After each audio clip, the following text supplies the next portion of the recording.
Moving money in a Visa gift card to Cash App is very easy to do.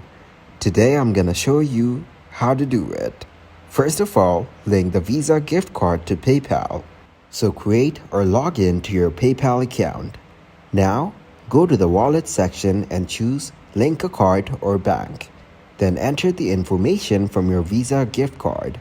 Verify and add funds. Once your card is linked, PayPal may require verification.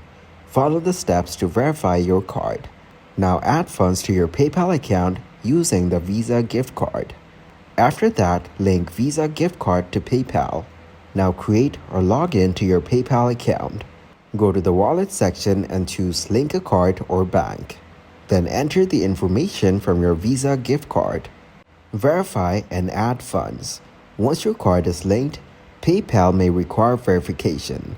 Follow the steps to verify your card.